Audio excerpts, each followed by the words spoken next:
지금 이 시각 온 정치권에 관심이 집중되고 있는 곳 바로 국회의원 대의실입니다.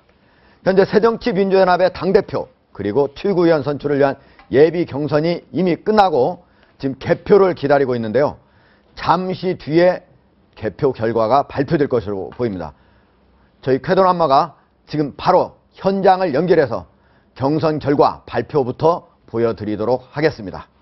자, 오늘 최창렬 용인대 교수, 최진 대통령 리더십 연구소장, 정군기 홍익대 교수, 정현정 배대대 교수, 조수진 동아일보 정치부차장 모시고 경선 결과에 대한 지형도 그려보겠습니다. 자, 현장 연결하겠습니다.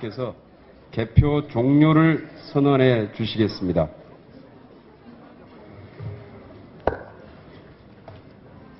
새정치민주연합 당대표와 최고위원 선출을 위한 전국대의원대회 개표 종료를 선언합니다.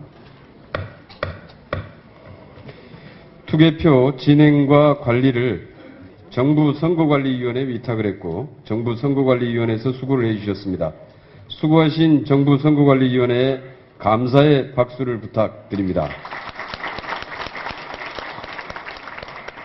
미리 말씀드린 대로 득표율 순위 등 집계 현황은 공개하지 않기로 결정하였습니다. 따라서 후보자 참관인 없이 중앙당 선거관리위원장만 집계에 참관하였고 정부 선거관리위원회에서 개표를 지원하였습니다. 그럼 신기남 중앙당 선거관리위원장께서 예비경선 개표 결과를 발표해 주시겠습니다.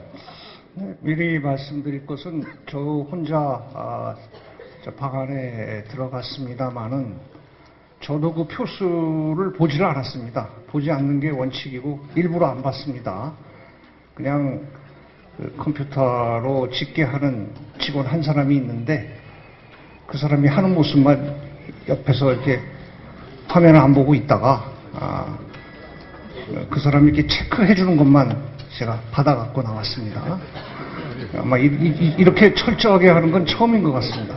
제가 일부러 그렇게 했습니다. 그래서 저도 표를 모릅니다. 저 직원도 아마 관심이 없으니까 기억을 못할 거예요.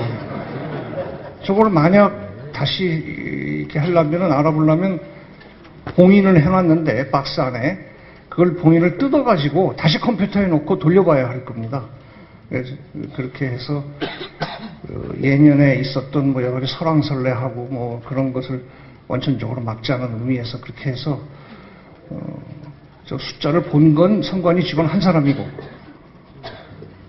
근데 그 사람은 누가 누군지는 모르고 관심이 없는 사람이고 그냥 체크해서 저게 떨어져 있는 저한테 줬습니다. 그래서 저는 체크한 것만 받아갖고 왔다. 그 사람들이 워낙에 여러 번 확인을 했습니다. 그 사람이 확인을 해서 결과는 틀림없을 거라고 봅니다. 예. 자, 그러면 그렇게 믿어주시기를 바라면서 당대표와 최고위원 선출을 위한 예비경선 개표 결과를 발표하겠습니다.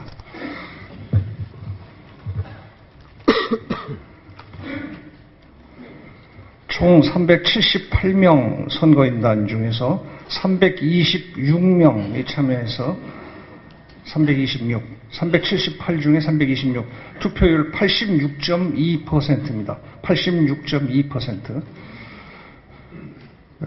그러면 개표 결과가 이렇고 예비경선 당선자를 발표하겠습니다.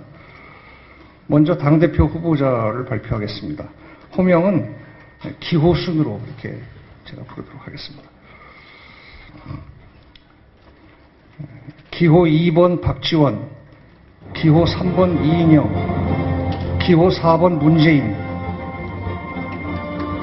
이 세 분 후보가 당선됩니다. 자, 조수진 차장. 네. 자, 지금 박지원 의원하고 문재인 의원 그리고 이인영 의원 세 사람이 당 대표 예비 후보로 당선이 됐는데 예상대로인가요? 어떻습니까? 네.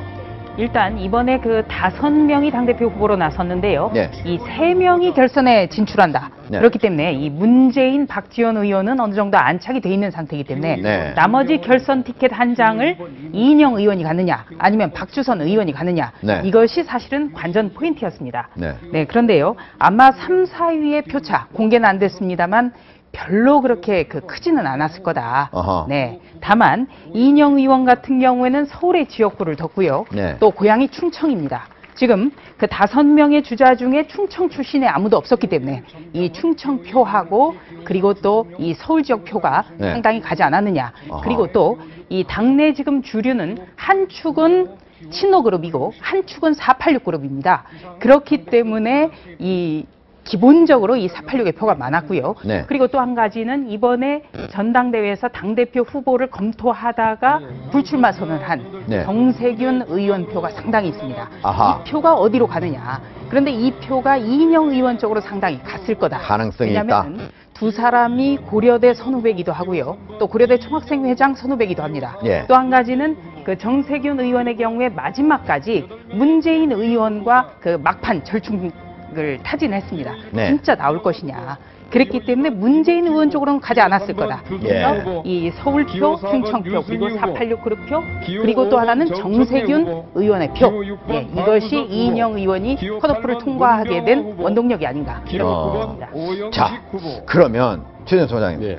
가장 지금 국민들의 관심사가 2월 8일 날 있을 본선에서 과연 이 세 사람 어떻게 합종 연횡을 할 것인가 이런 건데, 이인영 예비 후보 어느 쪽으로 붙을 것 같습니까? 상당히 아주 미미한 변수가 떠오른 거죠. 네.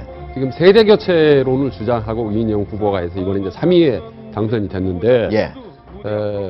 조금 전에 이제 조수진 기자가 말씀드렸다시피 친노라든지 386이나 이런 구도가 많이 문재인과 같이 중첩되는 부분이 있기 때문에 네. 껄끄럽기는 하지만은 전선이 배치되지는 않습니다. 따라서 문재인으로서는 크게 부담되지는 않습니다. 어허. 다만 이제 세대 교체론을 내세울 경우에 힘든 쪽은 이제 박지원 쪽이요. 예. 네, 그래서 박지원 전 대표 입장에서는 상당히 좀 부담스러운 구도가 됐다. 네. 이를테면 조경태 의원 같은 경우는 문재인 저격수라고 불리울 만큼 강하게 문재인을 비판했었고, 예.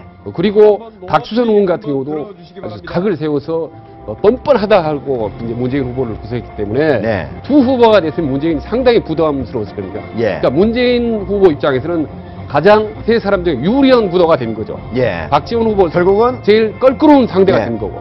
박주선 의원이나 조경태 의원이 됐더라면 예. 박지원 의원이 더 유리했겠지만 예. 지금 이인영 의원이 된 상태에서는 예. 문재인 의원이 유리해졌다 이런 얘기죠. 그렇습니다. 자, 조수진 차장. 네. 지금 득표율 얼마나 표를 얻었는가는 발표를 안 했지 않습니까? 네. 그런데 대략의 문재인 의원하고 박지원 의원이 얼마 정도를 얻을 수 있을 것이라는 예상이 있었죠. 네. 대략 어떻게 됩니까? 지금 선거인당은 378명인데요. 네, 오늘 투표에 참여한 사람은 326명입니다.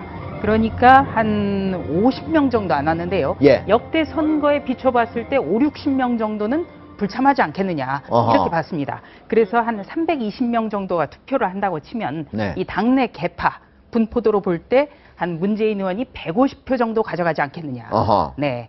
그리고 이 2, 3위도 그다지 차이가 안 나면서 네. 한 박지원 의원이 한 70표 정도 예. 가져가지 않겠냐 이렇게 보고 있었습니다. 지금 그렇다면은 이 예상 득표 결과대로 만약에 나왔다. 그런다면은 문재인 의원이 본선에서 크게 만약에 이인영 후보가 박지원 후보하고 서로 같이 결합을 하지 않는다면은 될 가능성이 높다. 이렇게 볼 수 있겠네요. 일단은 지금 그 여러 가지 정황으로 볼 때 이 문재인 의원이 당대표 당선은 사실 뭐 굉장히 유력한 상황입니다. 네. 다만 이인영 의원과 박지원 의원이 연대를 할 수 있느냐 이건 또 별개의 문제입니다. 아, 그렇습니까? 예, 3위로 만약에 박주선 의원이 올라갔다면 예. 호남 그리고 옛 민주당 그리고 김대중 대통령의 이 세 축을 상대로 연대를 할 가능성이 높았겠죠. 네. 그래서 문재인 대 비문재인이라는 1대1 구도가 될 가능성이 대단히 높았겠습니다만 오늘 같은 경우에는 이 친노 그룹의 저장인 문재인 의원 그리고 486 그룹의 이인영 의원 네. 그리고 그 옛 민주당 그리고 김대중 대통령 이 박지원 의원 세 축이기 때문에 예. 이인영 의원과 박지원 의원의 연대 가능성은 일단 대단히 어렵다. 어허. 네, 굉장히 희박하다. 예. 그래서 끝까지 이 3자 구도가 전개되는 그런 상황이 될 것 같고요. 예. 조금 전에 우리 그 최 소장님께서도 세대 교체론을 얘기를 했습니다. 네. 바로 이 이인영 의원 쪽에서 계속 들고 나왔던 게 세대 교체론인데요. 유일하게 이 50대 네. 그렇기 때문에 뭐 세대 교체 구호는 가능하겠습니다만 문제는 이 486 그룹이 그동안에 보여줬던 그 정치 행태 별로 이 신선하지 않다. 네. 그리고 이인영 의원만 하더라도 1995년에 그 새정치국민회의를 통해서 입당했기 때문에 예. 정치 구력만으로 보면은 가장 고참일 수도 있습니다. 네. 그렇기 때문에 이 486에 대한 어떤 당내 시선도 곱지가 않습니다. 네. 그리고 또 486 그룹의 그 특징이 절대 어떤 그 리더를 인정하지 않은 문화. 486 그룹이라고 하더라도 누가 좌장인지 지금 아무도 모르거든요. 예. 그렇기 때문에 얼마나 표로 연결될 수 있을지 그 점도 좀 변수고요. 또 한 가지는 예. 이 뭐 1위가 가장 중요하겠습니다만 본 선거에서는 대의원 45%, 권리당원 30% 그리고 일반 국민 여론조사가 25%입니다. 네. 그러니까 상당히 대중적 인기라든지 인지도라든지 이런 것도 4분의 1 정도는 작용을 한다고 봐야 됩니다. 어허. 네. 그러니까 예비 경선과 다르게 본선은 또 다른 변수가 많이 있겠네요. 그렇습니다. 그리고 또 이인영 의원은 과연 문재인 의원을 지지할지 아니면 박지원 의원을 지지할지 지금 현재로서 바로 어떻게 예측하기는 좀 쉽지 않다. 그러니까 이인영 의원의 경우에는 이제 문재인 의원과 박지원 의원 중에 어느 쪽 표를 더 잠식할지, 이게 좀 변수고요. 예. 오늘 이인영 의원이 그 정견 발표에서 두 사람을 동시에 공격을 했습니다. 아하. 네, 그러니까 문재인 의원의 경우에는 그 사심 없는 집권 전략을 제시해라. 아하. 그러면서 왜 부산에서 다음번 총선에 출마하지 않겠다라고 했는지. 정말 이거는 전략의 부재다 이렇게 비판을 했고요. 또 박지원 의원에 대해서는 지역을 그러니까 호남이란 지역을 어떤 당대표 당선의 발판으로 삼아서는 안 된다. 어떤 지역주의를 비판한 겁니다. 그렇기 때문에 이 지역주의를 비판하고 또 어떤 대선 후보가 당권까지 잡아서는 안 된다. 이 점을 같이 공략하면서 갈 공산이 큽니다. 네. 최창열 교수님. 네. 오늘 득표율을 전혀 발표하지 않고 기호순대로 3명 이름만 얘기를 했어요. 근데 득표율을 좀 얘기해야 되는 거 아닙니까? 아마 지금 당의 입장에서는 예. 득표율을 얘기하면은 본선에 영향을 미칠 것 같고, 예. 이른바 이제 표심이 좀 왜곡될 것 같으니까 아마 그 부분을 우려해서 발표를 안 한 것 같아요. 네. 2위와 3위 그리고 또 탈락한 사람과의 그 표차가 공개되면 나중에 표가 쏠림 현상 같은 게 발생할 수가 있겠죠. 예. 아마 그런 면에서 이제 공개를 안 한 것으로 보이긴 하는데, 예. 차라리 지금 어차피 지금 1부하고 2부하고 나눠지는 거 아니에요, 지금? 네. 대표 경선과 이 지금 최고위원 경선이 완전히 따로 지금 실시가 되니까 예. 차라리 득표를 발표했던 게 예. 그게 확실하게 당심을 보여주는 그 결과가 아니었을까라는 생각이 드는데 어쨌든 네. 당에서 어쨌든 뭐 그 후보들 간의 표차가 공개되면은 거기에 따른 여러 가지 표심의 이동 이런 것들을 우려한 것 같습니다. 조순인 차장. 네. 결국 이렇게 공개를 안 하더라도 국민은 모르겠지만 당 대표라든지 그리고 투개표 과정에서 실무자들은 다 알 거 아닙니까? 네. 오늘 발표한 사람도 알 수 있을 거고 결국 그 후보자들은 알 수 있게 주는 거 아니겠습니까? 아, 글쎄요. 이게 이제 아주 극소수의 사람에게만 그 전달했다. 한 달 뒤에 본선에 상당히 미칠 수 있는 영향이 크기 때문에 이거를 방지하겠다는 논리인데요. 2010년 전당대회 때 예. 13전당대였습니다. 민주당 시절이었는데요.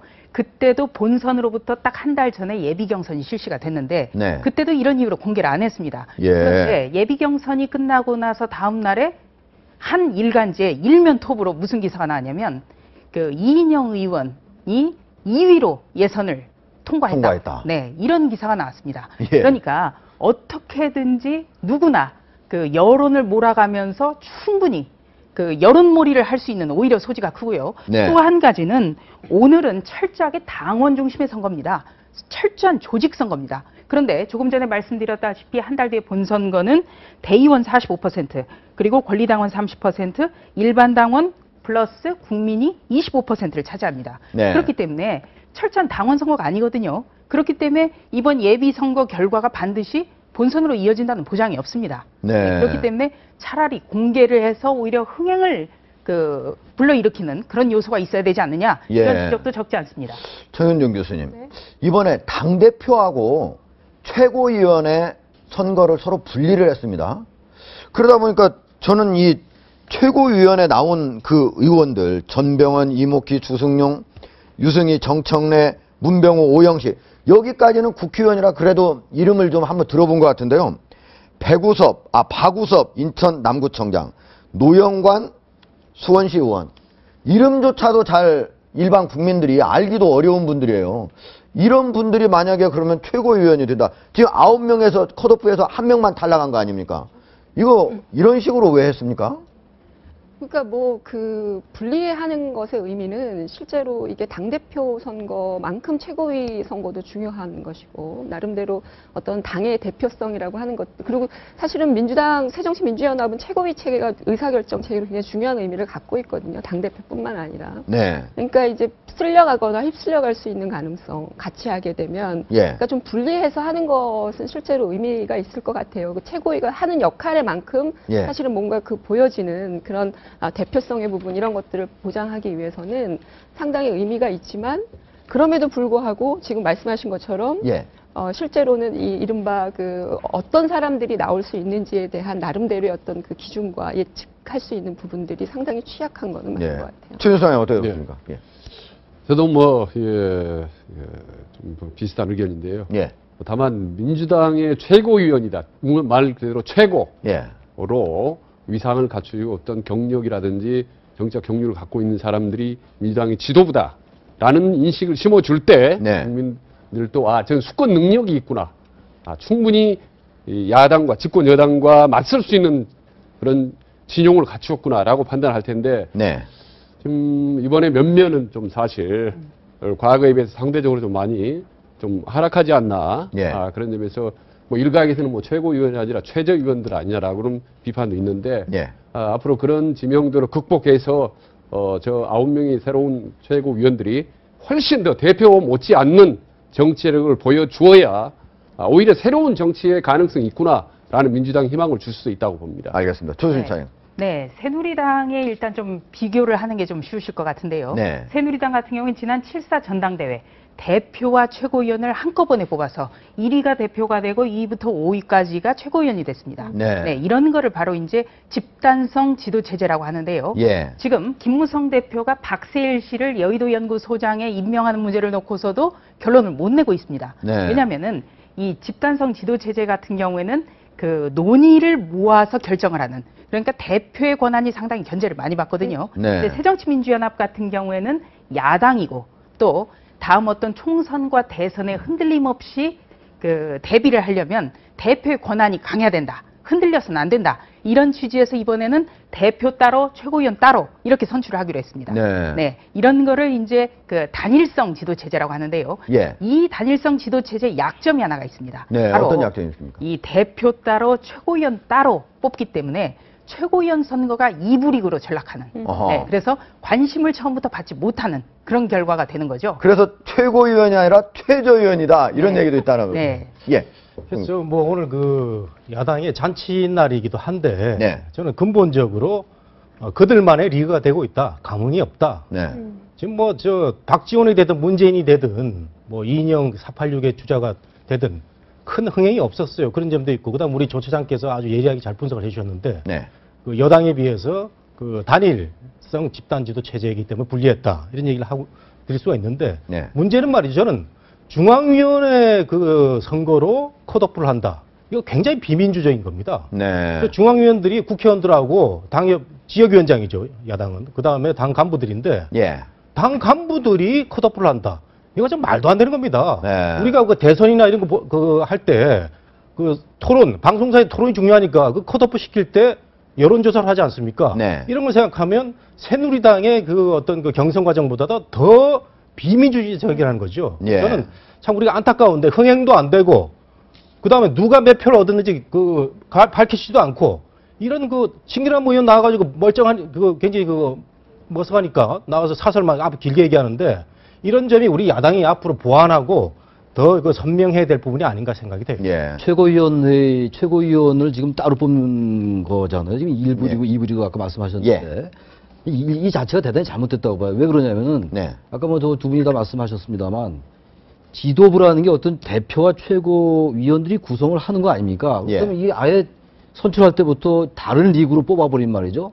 최고위원들이 거기 5명이 이제 예정되어 있는데 그 무슨 발언권이 있겠습니까? 아예 선출 자체의 과정이 달랐는데 네. 그렇다면 이것은 집단 지도 체제도 아니고 순수 지도 체제 아예 최고위원을 없애든가 예. 당 대표 혼자 하든가 말이죠. 이게 차라리 낫죠. 예. 최고위원이 결과적으로 둘러리가 될 수가 있다는 거예요. 지금 가뜩이나 지금 야당에게 주어진 비판이 뭡니까? 개파, 패권주의니 뭐 이기주의 이런 지적이 워낙 많았잖아요. 예. 나름대로 뭐 저 순수 집단 지도체제나 단일성 집단 지도체제나 다 장단점이 있긴 있어요. 예. 현재 야당에게 주어진 그러한 여러 가지 난관은 바로 너무 특정 개파가 장악한다라는 거잖아요. 그렇다면 이게 만약에 문재인 의원이 된다면 최고위원들이 그걸 견제한다 하더라도 말이죠. 그것도 별로 힘을 발휘하지 못할 거예요. 따라서 애당초 저는 일부와 일부 이렇게 나누는 것 자체가 예. 야당의 전략 부재 아니냐 뭐 이런 걸 모르지 않을 텐데 전 예. 역시 이게 야당의 개파 온전주의를 그대로 드러내는 것이 아니냐 이렇게 알겠습니다. 보여진다는 거예요. 조수진 차장. 네. 이번에 당대표 이 선거운동 아주 격렬했죠. 서로 네, 그렇습니다. 얘기들도 아주 격렬하게 나왔었고 이번 당대표 선거가 과거하고 달리 이렇게 격렬했던 이유 뭐 때문에 그렇습니까? 네, 우선은 그 대표를 따로 뽑는 선거, 바로 일부 리그이기 때문에 네. 전면 충돌전으로 갈 수밖에 없었고요. 예. 또 한 가지는 시기상의 문제입니다. 예. 2016년 총선 공천권을 누가 갖느냐. 아, 다음 국회의원 될 때 공천권을 이 당대표가 이번에 뽑히는 당대표가 된다. 그렇습니다. 예. 새정치민주연합이나 새누리당이나 당원당규가 보장하고 있는 신임 대표 임기가 2년입니다. 네. 그렇기 때문에 지금 새누리당에서도 연일 최고위원회에서 공개적으로 뭐 친박이니 아니면 비박이니 각을 세우는 것 바로 공천권 때문이고요. 네. 이번 새정치민주연합의 이 당권 경쟁 또한 2016년에 이 총선 공천권을 누가 행사하느냐 예. 굉장히 큰 거죠. 그리고 또 문재인 의원의 경우에는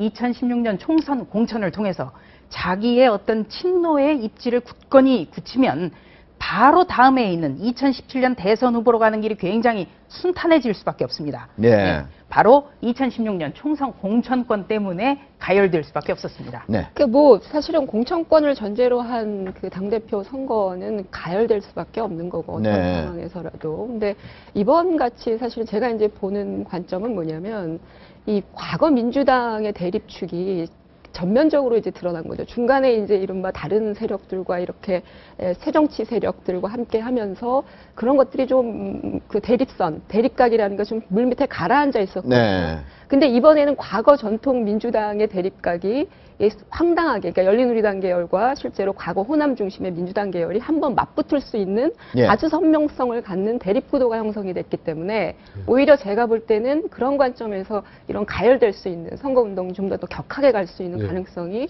있지 않았나 그렇게 예. 보고 있는 거죠. 예. 저는 이번 전당대회, 그러니까 다음권 대회 누가 뭐래도 이번 구도는 친노 대 비노의 구도입니다. 네. 이 말을 풀어 설명하면 노무현 대통령을 좋아하는 사람과 네. 노무현 대통령을 싫어하는 사람들이 예. 대결 구도가 예. 대의원들의 마음속 깊이 내재해 있는 거죠. 네. 근데 아시다시피 문재인 후보는 노무현 대통령 좋아하는 정도가 아니라 완전히 제2인자야 그림자입니다. 네. 거기다가 친노의 특성은 강력한 결집력입니다. 바로 이 사람들이 짧은 기간 동안에 완전히 민주당을 핵심 세력으로 지배하고 있기 때문에 예. 이 사람은 당연히 다음 공천이라든 모든 면에 있어서 지배적인 권력을 행사할 것이다. 네. 그럼 노무현 대통령을 싫어했던 사람들은 이건 우리 위태롭기도 하고 이대로 가면 완전히 우리들은 들러리밖에 갈 수도 없다. 이런 위기 의식이 이제 강력하게 심어져 있는 거거든요. 예. 그래서 저는 이제 문재인 후보가 그럼 만약에 본선에서 엄청 다시 한번 또 맞붙게 되겠네요. 예, 그렇습니다. 그리고 문재인 후보 그러기 때문에 정말 노무현 탈노무현의 그림자, 노무현과는 다르다는 새로운 노무현의 모습을 보이지 않으면 그렇지 않고 지금처럼 계속 짙은 노무현의 그림자와 강력한 친노의 그룹과 같이 간다면 예. 당장은 아닐지 몰라도 6월쯤에는 뭔가 당이 깨지고 새로운 3당이 생긴단 말이 사실 여의도 주변에 상당히 파다합니다. 네. 이런 현실, 노무현을 좋아하는 사람과 싫어하는 구도, 마치 심하게 얘기한 말이죠. 예. 무덤 속에 있는 노무현 대통령이 다시 살아나서 마치 민주당을 지배하려고 하는 것 같다는 이런 비판이 많거든요, 민주당. 네. 저도 얘기 좀. 예, 예. 그렇기 때문에 이거는 마치 그러면 살아있 생전에 노무현 대통령이 집권을 한번 했지 않습니까? 예. 근데 죽은 이후에도 다시 대의를 내서 또다시 한번 집권을 하려고 한다? 예. 이것이 민주당 내에서도 말도 안 되지만 대선에서도 필패할 수밖에 없다라는 예. 것이 박지원을 중심으로 한 이제 민주당 세력이기 때문에 예. 이 단순한 이 구도가 아니라 전선의 구도가 아니라 심리적으로 예. 노무현 대통령에 대한 강력한 그런 싫어함과 예. 어떤 좋아함에 예. 전선이 심하기 때문에 알겠- 이번 전당대 예비도 그렇지만 본선도 훨씬 더 격렬해지고 감정 대립으로 갈 가능성이 높다. 나중에 또 잘못하면 분당에 가는 저도 수가 이장에 있다. 가능성이 알겠습니다. 아주 나와 위험한 있는데 예. 5명이 나와 있는데 시간 배분을 좀 하셔야 될 것 같고. 알겠습니다. 조경태 의원은 왜 떨어뜨립니까? 저는 참 이해가 안 가는 게 말이죠. 예. 국민의 입장에 생각하면은 야당이 잘 돼야 되는 거 아닙니까? 그럼 야당의 지금 그 성격이 뭡니까? 친노와 호남. 그럼 국민들이 뭔가 부족하다. 예. 그러면 영남에서 삼선을 한 조경태라는 사람이 있고 예. 조경태 의원이 약간은 돌출적이지만 네. 꽁팅하지만 소신 있는 발언. 야당 중에 야당. 이런 그 직원을 잘하는 그 훌륭한 대통령이고 지역에서 세 번의 평가를 받았다고 하면은 저는 제도적으로라도 새누리는 딱 그 지명직 호남몫이 있잖아요. 뭐 네. 그것도 없는 상태에서 배려도 하지 않고 오늘 떨어졌다. 이게 우리 야당의 현실인 것 같습니다. 예, 알겠습니다. 일단 예. 그 조금 전에 이제 컷오프에 대해서 오늘 참석하신 분들이 다 비판적인 얘기를 내놓으셨는데요. 예. 저도 이번 컷오프에 대해서는 과거에도 그 3명 정도를 압축해서 컷오프를 했다. 이것이 이제 당 지도부의 설명입니다. 네. 하지만 이 컷오프 같은 경우에는 철저하리만큼 이 조직표가 가동이 됐습니다. 네. 뭐 국회의원, 지역위원장, 당 소속 시도지사, 그리고 기초단체장 이렇게 된다면 부산에서 과거 민주당의 깃발만으로 내리 삼선을 한 이 조경태 의원 같은 경우에는 아마 공개는 안 됐습니다만 그 분석을 해보면 10표가 나오기 굉장히 어려웠을 겁니다. 그렇기 때문에 컷오프를 한다면 그 본선과 같은 룰로 일반 국민이라든지 여론조사도 돼야 어떤 당심과 민심이 괴리가 없는 예. 그런 선거가 될 것 같고요. 예. 2012년에도 바로 뜬금없는 모바일 투표 때문에 당심이 모발심 때문에 왜곡이 됐다. 이런 네. 비판을 받았거든요. 예. 이번 컷오프 역시 어떤 그들만의 잔치가 된 것. 바로 이 국민 여론조사 결과가 전혀 반영이 안 됐는데 이 당원 투표만 가지고 걸러진 3분을 가지고 국민의 지지를 받을 수 있는 당대표가 과연 선출이 될 수 있겠느냐. 예. 바로 이 점이 문제점이라고 봅니다. 알겠습니다. 자, 그런데 조 차장. 네. 오늘 아주 흥미로운 부분이 네. 안철수 의원이 다른 사람들 지금 378명 중에 320명 그렇게 많이 투표를 했는데 안철수 의원은 안 했어요? 네. 왜 그랬을까요? 예, 이 378명 중에 현직 국회의원은 그 당연직으로 투표권을 갖게 되는데요. 네. 안철수 전 대표가 참석을 하지 않았습니다. 네, 지난해 말에 미국으로 출국을 해서 미국에 있는 그 딸과도 만났고 또 지금 세계 최대 가전 전시회도 참석을 했고 그런데 이 돌아오는 날짜가 9일입니다. 오늘 7일. 네. 그러니까 조금 더 앞당겼더라면 당의 축제에 좀 참석을 했어야 되지 않느냐. 예. 그런데 문제는 이번 그 전당대회는 바로 안철수 전 대표가 대표직을 사임하면서 조기 전대 형식으로 치러지는 거거든요. 예. 그리고 또 새정치민주연합이라는 이 당명, 새정치, 안철수 전 대표와 과거 민주당이 합쳐져서 새정치민주연합인데 이번 전당대회 컷오프 경선 내내 이 이름을 바꾸겠다. 당의 이름을 바꾸겠다. 이러면서 안철수 전 대표를 좀 자극한 측면이 있습니다. 네. 그리고 또 한 가지는 이 안철수 전 대표가 2012년 대선 때도 대선 당일날 미국으로 출국을 했습니다. 그래서 이거 대선 치르기도 전에 그냥 네. 나간 거 여기에 대한 비판이 굉장히 많았습니다. 예. 그래서 여러 가지 볼 때 안철수 전 대표가 조금 더 성숙한 모습으로 당의 잔치에 예. 어찌 됐건 간에 좀 귀국을 이틀 정도만 앞당겨서 들어왔었으면 얼마나 예. 좋았을까. 어쨌든 이런 지적이 많습니다. 민주당의 당명 바꾸기라든지 등등 이번 예비 경선 선거운동 과정에서 나온 핵심 이슈들에 대해서 불만이 있었던 건 사실인 것 같네요. 예, 정 교수님. 저는 좋은 지적을 하신 것 같아요. 당원의 한 사람이고 또 투표권을 갖고 있으면 당연히 투표를 하는 것이 맞죠. 근데 이제 투표하는 사람 입장에서는 효능감이라는 게 좀 있어야 될 것 같아요. 내가 뭐 안철수 의원뿐만 아니라 모든 사람들이 참여할 때는 이거 하면 내가 투표하니까 좀 판이 좀 바뀔 거라든지 이런 어떤 효능감이 있으면 실제로 할 수 있겠지만 제가 봐도 실제로 지금 최고위 선거라든지 또는 당대표 선거의 진용들을 보면 대체로 이 당이 어떤 무게 중심으로 어떤 계파 중심으로 흘러갈 것이다라고 하는 것이 너무 선명하게 드러나거든요. 제 판단으로는. 예. 아까 제가 말씀하셨지만 소장님이 말씀하신 것처럼 그 비노와 어떤 친노라고 하지만 비노가 상당히 취약하다라는 것을 우리가 여기서 확인하게 돼요. 지금 네. 실제로 호남 정도만 비노의 핵심 그룹으로 존재할 뿐이지 예. 사실은 비노가 상당히 취약하고 이 당내 역학구도라고 하는 것이 안철수 의원에게도 읽혀지지 않았을까. 그럼 본인이 가서 투표했을 때 뭐를 변화시킬 수 있을까라는 것을 네. 고민했었을 수도 있지 않을까라는 알겠습니다. 투표 안 하려면 당에서 나와야죠. 예. 결론 그거 아니겠습니까? 또 하나 거기 말씀드리는 나머지 게 얘기 20몇 나왔을 때 명 얘기인데 사람들이 예. 다 가야겠죠. 그 지금 같은 친노 대 비노 이래가지고 비판을 많이 받는데 네.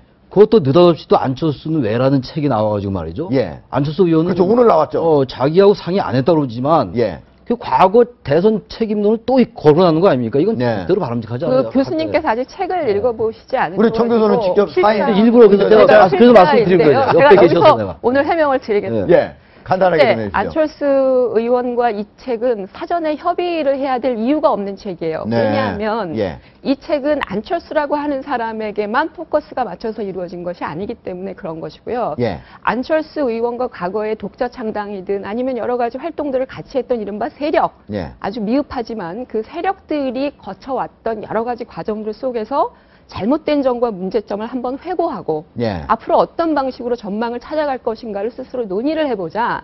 그런 것 중에 이제 안철수 의원과 함께 하는 부분이 있으니까 그걸 하는 것이고 예. 이거는 대선과 관련된 게 아닙니다. 대선 그 말하자면 비망록이 아니고요. 대선은 한 3페이지 정도밖에 안 돼요. 알겠습니다. 자, 예, 시간이 없어요. 예. 네. 자, 오늘 말씀 여기까지 듣고 조수진 차장은 이것으로 물러가도록 이렇게 하도록 하겠습니다. 예, 고맙습니다. 맞습니다. 예. 네. 딸아, 천국으로 잘 가렴.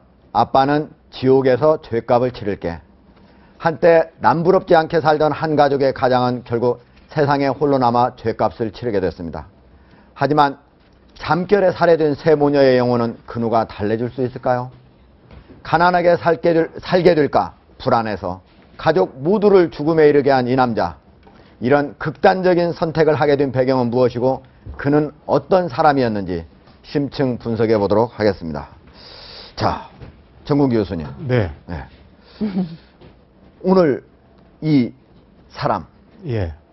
경찰의 조사를 자세히 받고 살해 동기를 밝혔죠. 네. 네. 우리 모든 가정들이 다 고민들은 있는데 잘 예. 살거나 못 살거나 다 고민이 있는데 특히 경제적인 문제가 모든 가정들의 고민인 것 같아요. 저도 항상 그렇게 느끼는데 문제는 강남 서초구에 10억짜리 아파트를 11억. 11억입니까? 예. 그리고 대기업 임원을 지낸 네. 또 뭐 IT 기업. 예. 예. 이런 사람이 생활고에 시달려서 가족을 살해한다. 납득은 안 가는데 말이죠. 저 진짜 납득 안 가요. 지금 보면 아파트는 11억 가잖아요. 네. 그리고 5억을 대출을 받았습니다. 아직 1억 3천이 남아 있습니다. 그러니까 계산을 해보면 자기 재산이 무려 7억이나 있거든요. 네. 근데 왜 이랬을까요? 7억이나 남아 있는데 네. 우리 중산층들 또 잘 상류층 사람들조차도 하우스푸어라는 그 개념을 많이 갖고 있는 것 같아요. 난 그러니까 아파트는 재산으로 잘 계산 안 하고. 안 치고 자기는 강남이나 서초에 살아야 되니까 예. 그건 안 하고 빚만 있다 이렇게 생각하는 거죠. 예, 5억 빚만 있다 나는. 예. 그러다 보니까 극단적인 생각을 하게 되는데 예. 일종의 저는 그 정신병적인 그런 그 소지가 당분히 있지 않나 이런 생각이 듭니다. 아. 누구나 다 어느 가정이나 다 고민이 있거든요. 뭐 저도 뭐 부채도 있고 저축도 있는데 예. 그걸 다 그때 다 지혜롭게 해결하지 않습니까? 예. 예. 멘탈갑이라는 표현 요즘에 많이 쓰잖아요. 네. 그러니까 사실 시련과 어려움이 있을 때 그것을 겪어내는 나름대로 강한 의지를 가진 그런 사람의 멘탈을 우리가 멘탈갑이다. 네. 뭐 이런 얘기 표현을 쓰는데 네. 그 멘탈갑이라고 하는 게 사실은 아, 우리가 어려움 그거를 속에서 멘탈 갑이라고 얘기를 예, 한다. 우리가 예. 갑을 관계할 때 그 갑에 예. 그 갑자를 써서 뭐 생활은 을일지 모르겠지만 멘탈은 갑인 뭐 이런 것을 얘기를 하는데 예. 이분이 실제로 상당히 곱게 자라신 분인 것 같아요. 네. 부모님이 이 지금 경찰 보면은 과정 속에서 얘기를 스카이, 했는데 우리가 보통 예. 서울대, 연대, 고대, 스카이 대학이라고 하는데 그 중에 한 대학을 나왔고 그 다음에 아주 유명한 IT 기업의 임원까지 했고 그러니까 실직하기 전까지는 아주 남부럽게 살았던 사람이에요. 네. 근데 그러니까 그런 어떤 곱게 자란 그런 상황 속에서 어려움이 닥쳤을 때 네. 그것을 극복해 나가는 어떤 멘탈이 상당히 좀 취약했던 것이 아니냐. 예. 이게 아까 정국 교수 말씀하신 것처럼 정신의 예. 문제라고 볼 수가 있는 거죠. 그 일반적으로 볼 때는 예. 예, 되게 어렵게 살고 말이죠. 이럴 때는 얘기가 되잖아요. 우리 한국 사회 양극화의 문제라든지 예. 빈부격차의 문제 이런 것들로 분석을 하면서 그럼 어쨌든 간에 뭐 자살하거나 이런 것들은 정신적으로 좀 뭐 정상적으로는 아니잖아요. 네. 지금 아까 말씀하신 것처럼 두 분 말씀처럼 워낙 지금 그 강남의 아파트 자체가 소유하고 있다는 게 그게 굉장히 그 우리 사회의 그 하나의 지표로 볼 때 상류층이라고 볼 수가 있는데 네. 어떤 정신적인 측면도 많이 있는 것 같으나 어쨌든 네.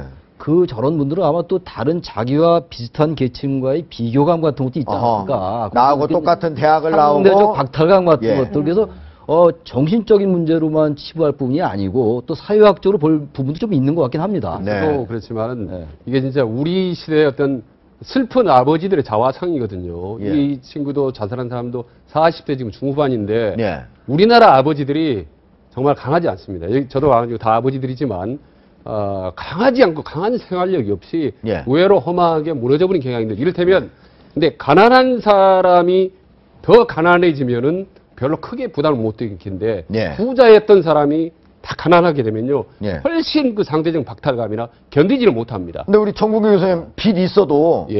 잘 꿋꿋이 사시고 예. 또 우리나라에 지금 근데요. 더 불쌍한 근데 부자가 아니기 예. 때문에 제가 예. 주위에 부자들을 만나 보면 저도 부자들을 만나 보면 재산이 20억, 30억, 50억인 사람들이 많습니다. 예. 근데 그 사람들 부의 절대적인 기준은 빚이 있냐 없냐 현금. 예. 그러니까 땅이 있고 집이 있고 말이죠. 아무리 많이 있어도 예. 현금이 없고 빚이 없으면은 정말 고통스러워하거든요. 우리는 현금 네. 하나도 없지만 네. 그 사람들은 저희보다 더 고민하고 아주 괴로워하거든요. 얼마 전에 그 빌라 한 30개 있는 사람이 빚이 때문에 죽었지 않습니까? 그러니까 이 사람들은 정말 현금이 얼마나 있느냐 없느냐 빚이 있느냐 없느냐가 절대적인 알겠습니다. 기준인지. 그런데 우리가 예. 이 발표자를 보면 국세청에서 한 거 보면은 월 200만 원 월급 월 200만 원 넘는 사람이 50% 정도뿐이 안 돼요. 예, 그래서 제가 그 느끼는 건데요. 온실 안에 화초들이 이 네. 바람 불 때 그냥 죽거든요.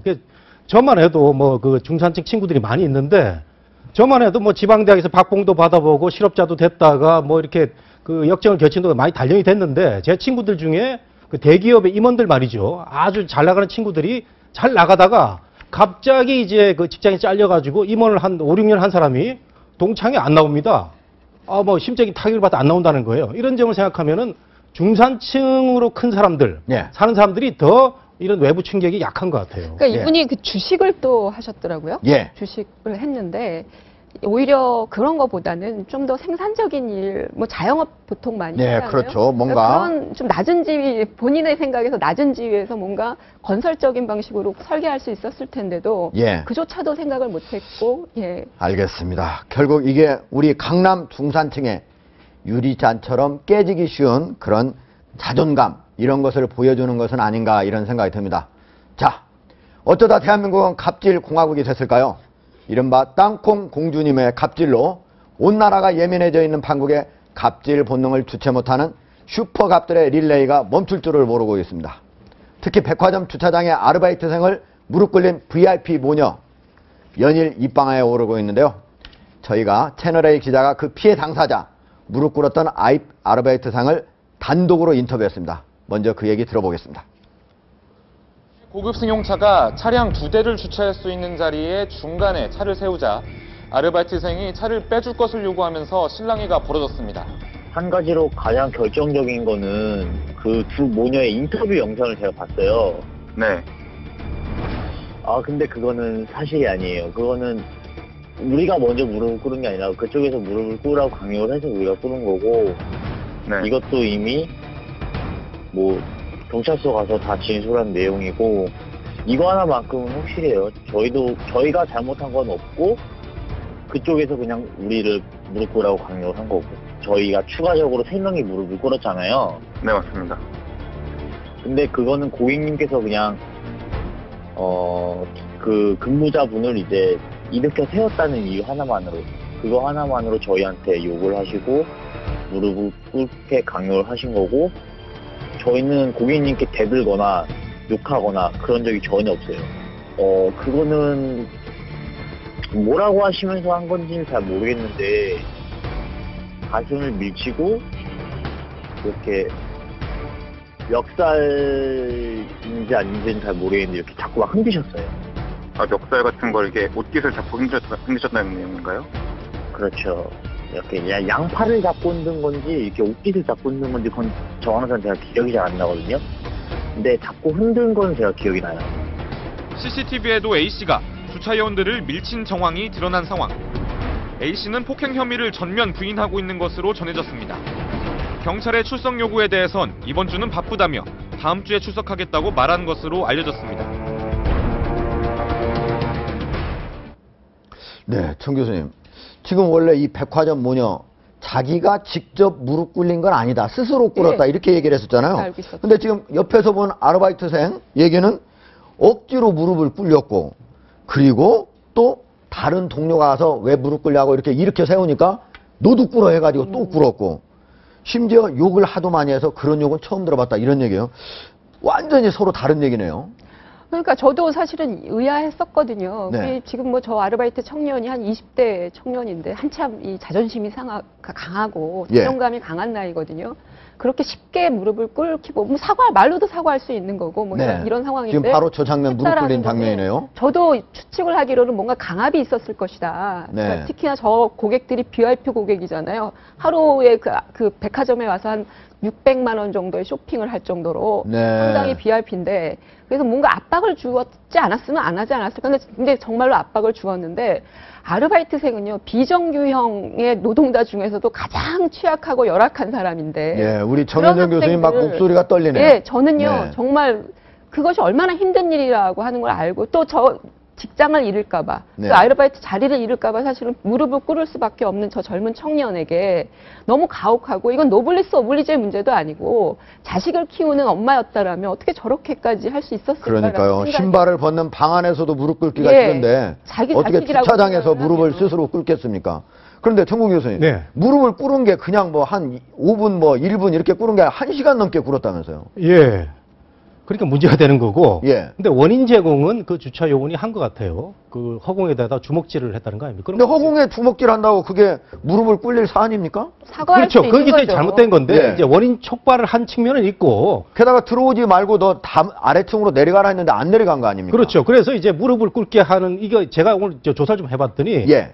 그러니까 고객들에 대해서 왕이다 하는 게 우리나라로 치면 일본 그 판매원들이 특히 그런 자세를 갖고 있는데 예. 일본에서는 고객들한테 잘 못하면 무릎을 꿇린답니다. 아, 그래요? 그래서 잘못된 네. 이상한 풍조가 들어온 겁니다. 그럼 네. 우리 고객들이 아는 거죠. 그래서 그 고객들이 자기한테 불친절하게 했다거나 이런 그 판매원들이 있으면 예. 잘못된 일본 풍조를 받아들여와서 무릎 꿇어 하는 게 최근에 또 무슨 마트에서 휴대폰을 사가지고 또 뭐 반품을 하다가 예. 마트 주차장 요원한테 그 무릎을 꿇으라 그러고 예. 보안 요원이 말리는 보안 요원을 그 때려가지고 폭행을 입힌 이런 또 갑질이 있었다고 하는데 그렇네요. 보니까 우리가 XX 했지만 뭐뭐 노마 하면서 욕을 하면서 네. 이렇게 했네요. 예. 지금 뭐 백화점이나 마트나 고객들이 이상하게 그 일본의 그 이상의 무릎 꿇리는 이상한 그 예. 풍조 문화를 받아들이는 이런 이상한 나쁜 현상이 저는 나오고 그 이게 뭐 일본식의 그런 문화는 뭐 저는 여기 문제의 본질은 전혀 아닌 것 같고 네.